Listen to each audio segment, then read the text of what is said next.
Hello everyone, I'm Greg Otto with FedScoop TV, and we're here at the Lowering the Cost of Government IT Summit today, and I'm here with Dean Pianta, the Solutions Manager for Adobe Federal Systems.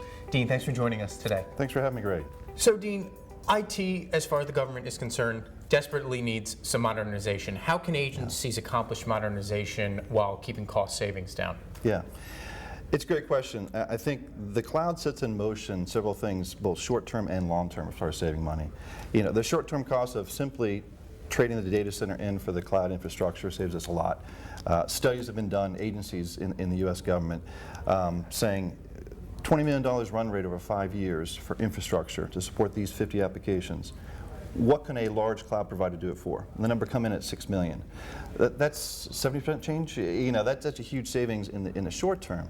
But I think in the long term, we look to things, once again, what we set in motion is the idea that we can change the way we do DevOps. We can change how we implement software and the shelf life of software, if you will. So continuous delivery allows us to bring gradual change, but incrementally and very often. Not waiting for a year to pass before we update software. So can we make changes and keep a better pulse on what we should be developing? So at the end of the day, you know, we think about the shelf life of a piece of software. It doesn't become stagnant. We can continually update it. This saves cost, you know, over time.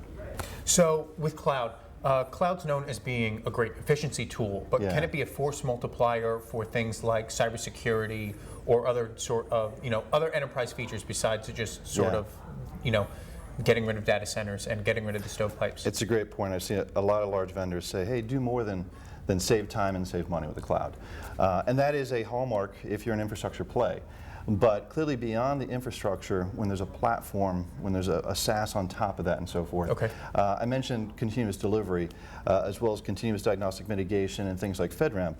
Overall, when you take the data center away from many, many players and move it to a single place more so, a repeatable solution, FedRAMP, DoD SRG comes in to standardize security controls. That's a very good thing. But you do open the door, like I said, to these other aspects. And cybersecurity especially, I think everyone trying to solve the cybersecurity problem individually is challenging. You know, some groups do it very well, frankly others don't. But when we put it in one place, we can take the goodness of all, the economies of scale, and you know, in reference to continuous delivery, a security team being able to update and make improvements at the speed of innovation, you know, very quickly to that one spot is a key piece. And other solutions unfold, but yeah, definitely. So with cybersecurity, how can cybersecurity be folded in here with lowering the cost, but with budgets seemingly needing to grow? You know, the whole ounce of prevention, pound of cure. I swear, we wait till we have a cavity, and it's expensive. Right. Yes. And the prevention, you know, has been around. Adobe does a great job with a lot of federal IT, a lot of groups in the intelligence community, and it really gets down to 3 dimensions of security. And the cloud is a piece. So yeah, we mentioned FedRAMP yet again, but the cloud's not going to solve everything for us. We can beef up the wall, you know, but if people get inside the wall, if documents have to travel outside the wall, what are we doing? You know, that's where we have issue if you look at it historically. So with 3 dimensions from Adobe, we look at locking down data within an agency to understand who has access and who doesn't, who should and shouldn't, and logging all that data. It's very important. A second piece is knowing that a form has to transcend that boundary and go outside. So that's obviously encrypted with a policy to understand, hey, Greg can open this, but he can't print it. Or Greg can open this within this certain region, but if he gives it to Dean, Dean can't open it, you know. And the third dimension beyond policies is looking for anomalies, determining, hey, Greg typically opens up 100 documents a day. Today he downloaded 1,000. Red flags go off, you know. Right. And that type of prevention and data analysis is not done by a lot of groups. You know, it's understood.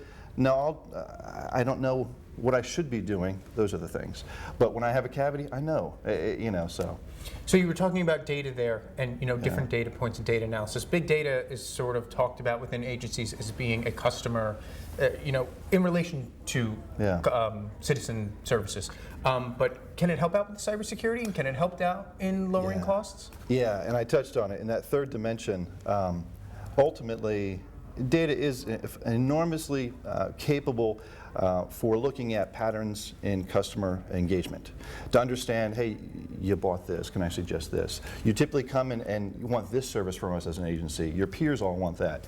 That same type of data could be analyzed, as I mentioned, look for anomalies. It's really important for us to understand not so much just the red flags, but how to mitigate what has happened, so that data allows us to unravel things and more quickly fix them. You know, I speak to continuous diagnostic mitigation. If we're keeping track of the data, we're monitoring it, can we do issue resolution much, much quicker? All that data allows us to fix things quicker, but to also detect them much quicker. Right. So yeah, big data is huge. If we're just taking the data, it's not good enough. We need to analyze the data. Great. Yeah. Great. Yeah. Well, Dean, thanks for stopping by today. I appreciate your insights, and hopefully we'll talk to you soon. Great. Thanks, Greg. For all of our videos, you can check out our YouTube channel, and for more information, you can visit fedscoop.com. I'm Greg Otto. Thanks for watching.